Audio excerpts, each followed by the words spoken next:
ओम शांति।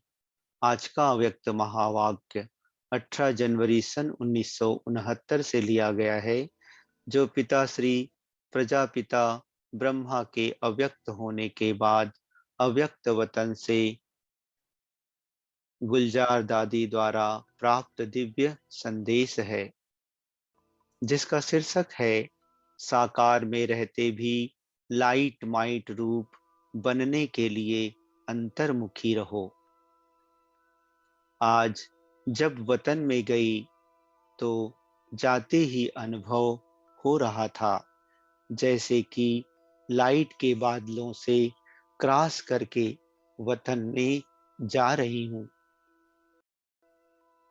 बादलों की लाइट ऐसे लग रही थी जैसे सूर्यास्त होते समय लाली देखने में आती है। जैसे ही वतन में पहुंची तो वहां भी ऐसे ही देखा कि लाइट के बादलों के बीच बाप दादा का मुखड़ा सूर्य चंद्रमा समान चमकता हुआ देखने में आ रहा था। सीन तो बड़ी सुंदर दिखाई दे रही थी, लेकिन आज का वायुमंडल बिल्कुल शांत था। बाप दादा के मुलाकात में भी शांति और शक्ति की भासना आ रही थी। फिर तो मुस्कुराते हुए बाबा बोले, भल तुम बच्चे साकार शरीर में साकारी सृष्टि में हो, फिर भी साकार में रहते ऐसे ही लाइट माइट रूप होकर रहना है। जो कोई भी देखे तो महसूस करें कि यह कोई फरिश्ते घूम रहे हैं।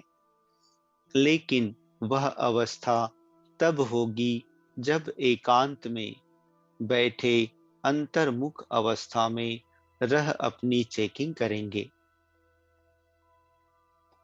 ऐसी अवस्था से ही आत्माओं को आप बच्चों से साक्षात्कार होगा।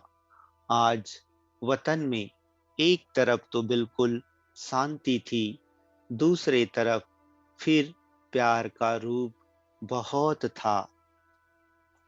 क्या देखा, बाबा की बाहों में सभी बच्चे समाये हुए थे।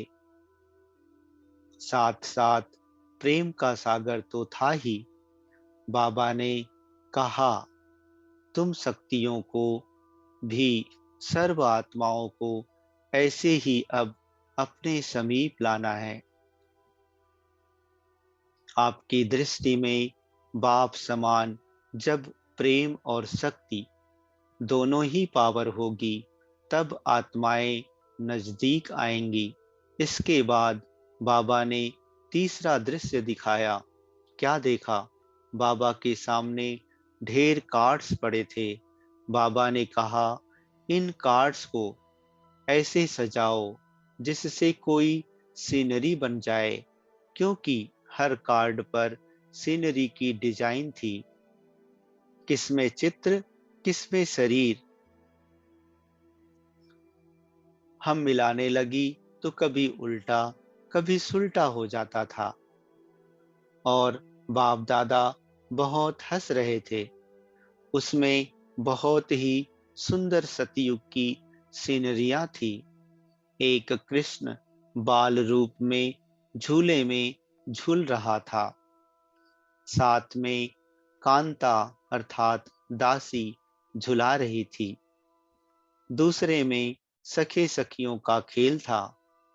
मतलब तो सतयुग की दिनचर्या थी।